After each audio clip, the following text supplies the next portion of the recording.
Hello दोस्तों, मैं सुभय कुमार। दोस्तों, आज 25 जून है और 25 जून को जो भारतीय लोकतंत्र के एक काले अध्याय के रूप में जो जाना जाता है। आप जानते हैं कि भारतीय लोकतंत्र है जो दोस्तों एक समृद्धि, विकासशील, विकसित लोकतंत्र के रूप में जो गिना जाता है। लेकिन आज से 47 साल पहले दोस्तों यही 25 जून जो था, 25 जून 1975 की रात ने कहीं ना कहीं है जो भारतीय संविधान को एक चोट पहुंचाई और वह चोट है जो भारतीय लोकतंत्र के काला अध्याय के रूप में है जो जाना जाता है। दोस्तों, सिंपल सी बात है कि जब व्यक्ति अपने आप को संविधान से ऊपर समझने लगता है तो निश्चित रूप से है लोकतंत्र की बुनियाद जो होती है, लोकतंत्र की जो दीवारें होती है, वो है जो अपने आप में है जो दरक जाती है और उस दरकी हुई दीवार को तोड़ने के लिए, दरकी हुई दीवार को बचाने के लिए जनता का है जो ही सहयोग है जो लेना पड़ता है। दोस्तों, एक कहानी है इंदिरा गांधी, स्वर्गीय श्रीमती इंदिरा गांधी जी का, जो उनका एक चुनाव था रायबरेली का। वो चुनाव था दोस्तों रायबरेली का, जिसमें है जो श्रीमती इंदिरा गांधी और राजनारायण एक समाजवादी नेता जो है जो दोस्तों उस चुनाव को लड़ते हैं। और उस चुनाव के बाद जो राजनारायण जो होते हैं, जो समाजवादी नेता होते हैं, वो है जो इंदिरा गांधी के ऊपर है जो अनियमितता का आरोप लगाते हैं कि चुनाव में है जो धांधली हुई है, अनियमितता हुआ है और संविधान सम्मत चुनाव है जो नहीं कराए गए हैं। उसमें कहा जाता है दोस्तों, जो रायबरेली का जो चुनाव हुआ था उस समय है जो इंदिरा गांधी की ताकत बहुत ही ज्यादा थी, क्योंकि जवाहरलाल नेहरू की मृत्यु के बाद और दूसरी लाल बहादुर शास्त्री की मृत्यु के बाद दोस्तों देश के प्रथम महिला प्रधानमंत्री के रूप में है जो श्रीमती इंदिरा गांधी का है जो आगमन हुआ था। और उनका जो डिसीजन था, आयरन लेडी उनको बोला जाता था। और निश्चित रूप से है दोस्तों एक सकारात्मक भूमिका में अगर हम इंदिरा गांधी की अगर बात करें तो निश्चित रूप से जो कुछ सराहनीय बातें हैं। लेकिन दोस्तों 1975 की वो बातें कहीं ना कहीं है जो धूमिल हो जाती है, वो उसके है जो उसके ऊपर कलंक का एक दाग लग जाता है। तो दोस्तों वह चीज है कि रायबरेली का जो चुनाव है दोस्तों, इंदिरा गांधी वर्सेस राजनारायण। चुनाव में दोस्तों राजनारायण जी के द्वारा जो समाजवादी नेता थे, उनके द्वारा है जो दोस्तों है जो इलाहाबाद हाई कोर्ट में एक पिटीशन है जो फाइल किया जाता है, जो इस चुनाव में है जो धांधली हुई है, सरकारी मशीनरी का दुरुपयोग हुआ है। दोस्तों यह जो केस है जो दोस्तों 4 साल है जो इस पे सुनवाई होती है, 4 साल सुनवाई होती है। और उस क्रम में दोस्तों इंदिरा गांधी का जो कार्यकाल जो रहता है दोस्तों 1966 से लेकर 1977 का जो काल है, एक प्रधानमंत्री का काल है। 4 साल के सुनवाई के बाद इलाहाबाद हाई कोर्ट ने एक महत्वपूर्ण फैसले को, इंदिरा गांधी के जो राजनीतिक जो करियर था उनके ऊपर एक काला धब्बा है जो उनके ऊपर जो पड़ जाता है। और इंदिरा गांधी ने कहीं ना कहीं है जो सत्ता के नशे में आकर है जो ऐसा कदम उठा लेती है जो भारतीय लोकतंत्र का एक काला अध्याय के रूप में जाना जाता है। दोस्तों, कभी भी व्यक्ति को अपने संविधान सम्मत कार्य करना चाहिए। वर्तमान की अगर परिस्थितियां अगर कुछ बात करें तो कुछ इशारा है जो उसी ओर करती है। हम एक एनालिसिस करते हैं, हम अपने एनालिसिस के बल पे चीज बोलते हैं। किसी भी व्यक्ति से है जो इस एनालिसिस का नाता नहीं है। हम अपने एनालिसिस, अपने जो रिसर्च के ऊपर है जो इस चीज को जो बात करते हैं आपसे। दोस्तों, वीडियो अच्छा लगता है तो निश्चित रूप से जो लाइक और सब्सक्राइब जरूर करें, वही मेरा मानना होता है। दोस्तों 4 साल है जो इसकी सुनवाई होती है। 4 साल सुनवाई के बाद 12 जून 1975 को जस्टिस सिन्हा जो जस्टिस सिन्हा है इलाहाबाद हाई कोर्ट के चीफ जस्टिस हैं, उन्होंने है जो दोस्तों है जो इंदिरा गांधी को अयोग्य करार दे देता है और 6 वर्ष के लिए निष्कासित कर दिया जाता है। दोस्तों इंदिरा गांधी की इस फैसले ने कहीं ना कहीं है जो देश के लोकतंत्र के जो मंदिर है उस मंदिर से बाहर निकलने के लिए उनकी है जो मजबूर होना पड़ता है। और उस समय देश में समाजवादी नेताओं का एक अलग वर्चस्व है जो धीरे धीरे है जो बढ़ते चला जा रहा था। जैसे आपको हम बता दें कि बिहार में जयप्रकाश नारायण, कुछ अन्य नेता हैं, अटल बिहारी वाजपेयी, लाल कृष्ण आडवाणी जैसे नेताओं का है जो वर्चस्व है जो धीरे धीरे है जो दोस्तों है जो उस समय जो बढ़ता जा रहा था।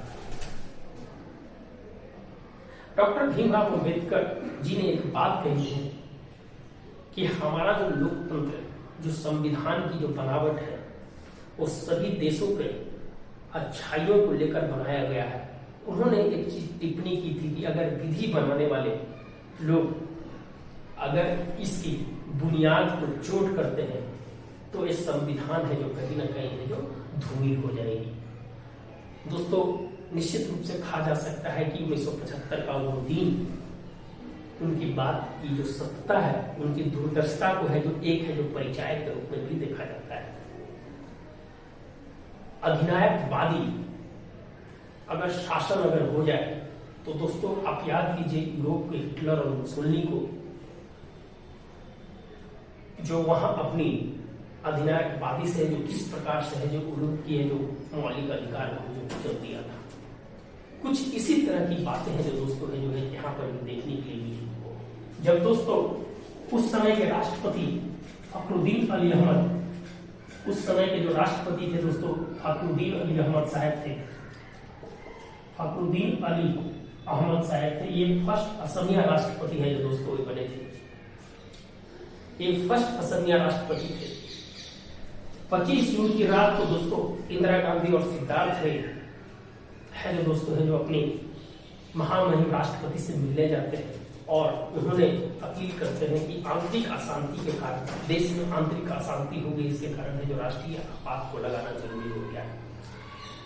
दोस्तों वहां पर थोड़ा सा राष्ट्रपति की भूमिका पर भी सवाल जरूर उठते हैं कि कोई भी व्यक्ति है जो दोस्तों संविधान के अंदर नहीं है, कोई भी व्यक्ति है जो संविधान से बड़ा नहीं है।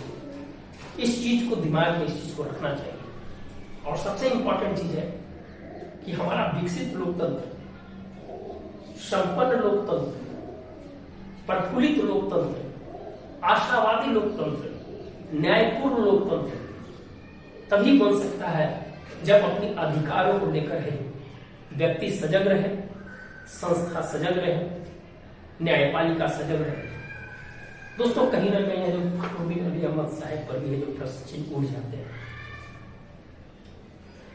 तो दोस्तों निश्चित रूप से कहा जाता है कि जो 25 जून की रात के बाद 26 जून को है जो दोस्तों देश में आपातकाल लागू हो गए, देश के सभी मौलिक अधिकारों को जो वंचित कर दिया गया, सभी प्रेस सेंसरशिप को है जो खत्म कर दिया गया और जितने भी लोकतंत्र का चौथा स्तंभ था वो है जो धराशायी हो गया। सभी प्रेस में है जो बिजलियां काट दी गई, अंतर्राष्ट्रीय और राष्ट्रीय पत्रिका को है जो बैन कर दिया गया, उनके संपादक को है जो पकड़ लिया गया। एक कहीं ना कहीं है दोस्तों गुलामी की जंजीरों से जकड़ी हुई लोकतंत्र है जो प्रतीत होती है। और उस समय कांग्रेस के जो राष्ट्रीय अध्यक्ष थे बरुआ साहब, उन्होंने कहा था कि Indira is India, India is Indira. दोस्तों निश्चित रूप से है अगर एक चीज किसी की भावना आती है, वर्तमान समय में अगर कहते हैं कि किसी भी को अगर इस तरह की भावना आती है, वन मैन आर्मी सिंगल, अगर कोई अपने आप को कोई समझता है तो है जो लोकतंत्र की है जो बुनियाद को हिलाने की कोशिश कर रहा है। और इस क्रम में जो कांग्रेस की वर्तमान स्थिति हुई है उसका है जो धीरे धीरे गिरावट है जो आज है जो लोकसभा में विपक्ष के नेता की भूमिका भी नहीं रही। तो कभी भी कोई व्यक्ति है जो संविधान से ऊपर अपने आप को नहीं समझना चाहिए। दोस्तों हम बात करेंगे इसी के क्रम में, और जो हम छोटी छोटी बातों को जो मैंने कहा उस पे है जो गौर कीजिएगा, और वीडियो अच्छा लगता है तो जरूर लाइक कीजिएगा। जब दोस्तों ये जजमेंट आया उस समय तो जस्टिस सिन्हा ने एक बात कही थी कि हम अपनी जो कर्तव्य है उसको है जो कभी झुकने नहीं देंगे। और निश्चित रूप से दोस्तों उनकी है जो आज भी जो इतिहास के पन्ना में वो चीज दर्ज है कि उन्होंने कहा था कि हमारे को दबाने के लिए, हमारी जजमेंट को लीक ना हो, इसके लिए दोस्तों उन्होंने कहा कि हम इस जजमेंट का जो पार्ट है वो हम खुद लिखेंगे। और उन्होंने जो खुद है जो इस जजमेंट को लिखा था, कांग्रेस के बहुत बड़े नेता ने जो उनसे संपर्क करने की कोशिश की, लेकिन अपनी है जो ईमान और अपनी है जो संविधान संपन्न ताकत से जो उन्होंने झुकने नहीं दिया। और इसलिए जो दोस्तों आज देश भी है उनको याद करता है, इस जजमेंट को याद करता है। और कोई भी व्यक्ति वर्तमान समय में भी इस तरह की है जो कोशिश न करे कि है जो संविधान के लिखी हुई जो शब्दों हैं उस शब्दों से अलग हटकर है जो कुछ काम करे। संविधान में चुनी हुई सरकार को निर्णय लेने का, विधि बनाने का हकदार है, लेकिन अगर आप अध्यादेश के माध्यम से, अगर आप पूरी पावर मेजोरिटी में अध्यादेश के माध्यम से बहुत सारे कानून को आप लाते हैं जो देश के साथ है जो कोई डायलॉग और कोई टॉक नहीं होता है, उससे कहीं ना कहीं यह प्रतीत होता है कि देश की जो स्थिति है वो है जो संविधान संबद्ध न चलकर एक मेजोरिटी वाली गवर्नमेंट जो तानाशाही के रूप में काम करती है वो है जो प्रतीत होने लगता है। तो इतिहास अपने आप को दोहराता है दोस्तों, हर चीज की प्रतिक्रिया जो होती है वो धीरे धीरे आगे बढ़ती जाती है। तो निश्चित रूप से है जो आप इस चीज को ध्यान दें और अपने अधिकार और कर्तव्यों के लिए लड़ें। कोई जरूरी नहीं है कि सरकार जो करती है वो सही नहीं करती है। निश्चित रूप से जब ये चीज हुआ, कांग्रेस आगे आने वाले समय में जो पूरी चुनाव है जो हार गई। और उसी दिन दोस्तों गुजरात विधानसभा का भी है जो चुनाव का परिणाम आए थे। उसके बाद जब जो कांग्रेस चुनाव लड़ी और उसके बाद कांग्रेस जो पूरी तरह से है जो बिखर गई। तो ये होती है कि जनता की संप्रभुता के साथ आप जब खेलिएगा तो जनता भी आपको है जो वहां पर रहने नहीं देगी। कुछ यही सब तथ्यों के आधार पर है दोस्तों है जो इसके है जो बात करते हैं। अगर बात करें दोस्तों की जयप्रकाश नारायण का जो भूमिका थी, उन्होंने संपूर्ण क्रांति का जो नारा दिया, उन्होंने कहा कि हम है जो अपनी आजादी को ऐसे नहीं जाने देंगे, हमारी संविधान की जो विधि सम्मत जो स्थिति है उसी के अनुसार जो देश को चलने देंगे। जब आप देश के विभिन्न राज्यों में जेलों को आप है जो जनता की आवाजों को दबाने के लिए आप उसको कैद कर देंगे, पिंजरे में कैद कर देंगे, तो वह है जो ज्यादा दिन तक नहीं चलने वाला है। 21 महीने के बाद वही 21 महीने के बाद है जो दोस्तों है जो लोकतंत्र की है जो खूबसूरती है जो लौट कर आई। 21 महीने के बाद है जो दोस्तों है जो लोकतंत्र की खूबसूरती है जो वापस लौट की आई।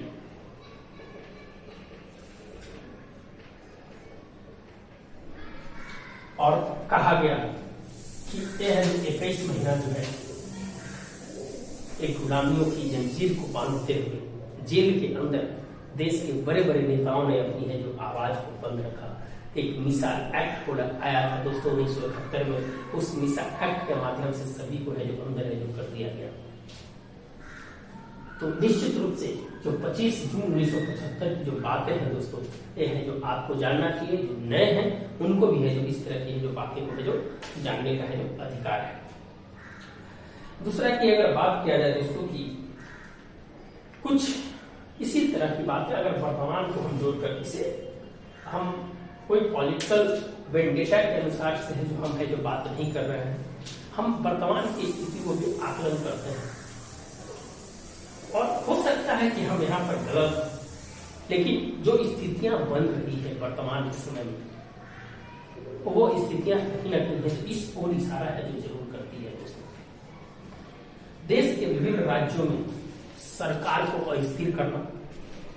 आपने देखा कि वर्तमान में जो महाराष्ट्र की जो स्थिति है वो है जो सरकार के ऊपर है जो आफत आई हुई है। इससे पहले गोवा में, गुजरात में, मध्य प्रदेश में, उत्तराखंड में, अरुणाचल में, कर्नाटका में इस तरह की बातें हैं जो देखी गई है कि अगर संविधान की बुनियाद को अगर कोई हिलाने की कोशिश करता है तो उसका अंजाम जो कहीं ना कहीं है जो आपातकाल के रूप में भी देखा जा सकता है। देश की आंतरिक स्थिति पे जो खतरा हो सकता है। इसीलिए लोकतंत्र में सभी को बोलने का अधिकार है, सरकार को सुनने का अधिकार है और उस सरकार के सुनने और बोलने के बीच की जो कड़ी है उसे मजबूत करने की बात है। उसमें आत्मनियंत्रण, आत्मविश्वास, आत्मसम्मान लाने की बात है। तो निश्चित रूप से एक ऐसी परिस्थितियों का दौर है जो कहीं ना कहीं जो दस्तक दे रही है, ऐसा मुझे प्रतीत होता है। हमने जहां तक रिसर्च में पाया है कि इस तरह की स्थितियां हैं जो कहीं ना कहीं दिखाई देती है। कोई भी चीज हो, पिछले दिनों कुछ अग्निपथ योजना को लेकर जो देश भर में जो दंगे हुए, देश भर में जो हिंसक प्रदर्शन हुए, उसमें कहीं ना कहीं है सरकार और लोगों के बीच की है जो मिसअंडरस्टैंडिंग है जो उसमें पूरी तरह से जो दिखाई देती है।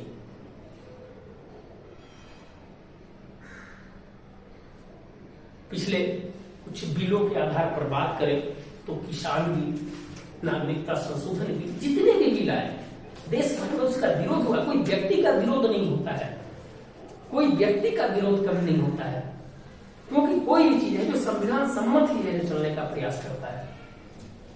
और निश्चित रूप से हम इसी कड़ी में है जिसको मजबूत करने की बात करेंगे। अगर कुछ एग्जाम्पल्स अगर दे दोस्तों की अमेरिका की जो लोकतंत्र है हमसे भी पुरानी लोकतंत्र है, जिस प्रकार से डोनाल्ड ट्रंप ने है जो अपने चुनाव हारे थे और 6 जनवरी 2021 को जो कैपिटल हिल्स पे हमला हुआ था, वहां भी लोकतंत्र की बुनियाद को हिलाने की बात की गई थी और उसमें माना गया कि हाँ, सत्ता और पैसे की जो कहीं ना कहीं है जो वर्चस्व है जो वहां दिखाई दी।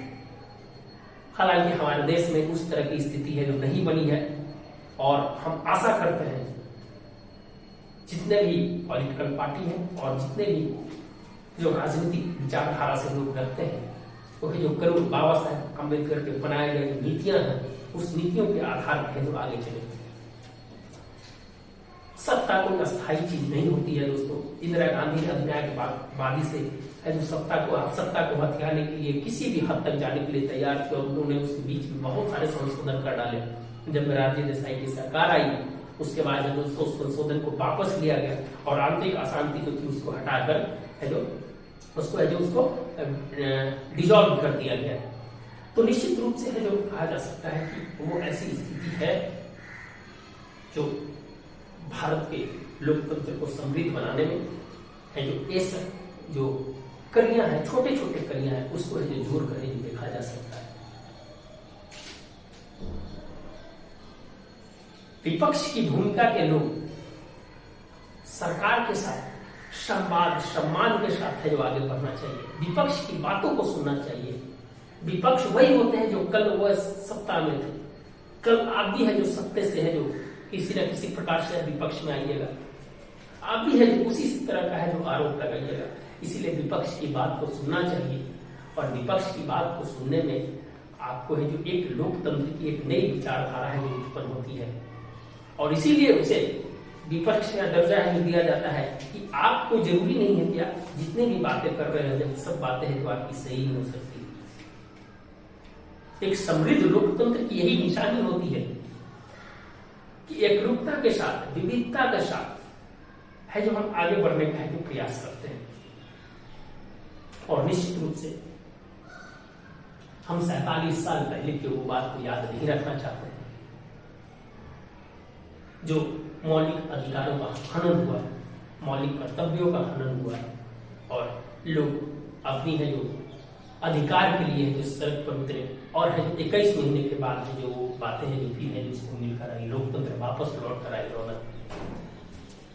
तो निश्चित रूप से दोस्तों आज 25 जून था पे है जो थोड़ा सा छोटा टॉपिक वो हम लेकर आए थे, व्यस्तता के कारण है जो हम वीडियो नहीं बना रहे हैं। निश्चित रूप से दोस्तों है जो आपका वीडियो अच्छा लगा होगा, अगर अच्छा लगा होगा तो निश्चित है जो लोगों के बीच जरूर शेयर करें। कुछ और भी इसी तरह से है जो सोशल मुद्दे पॉलिटिकल मुद्दे जो होंगे वो लेकर जरूर आपके सामने आएंगे। धन्यवाद दोस्तों, मिलते हैं वीडियो के साथ। लाइक एंड सब्सक्राइब करना ना भूलें। धन्यवाद।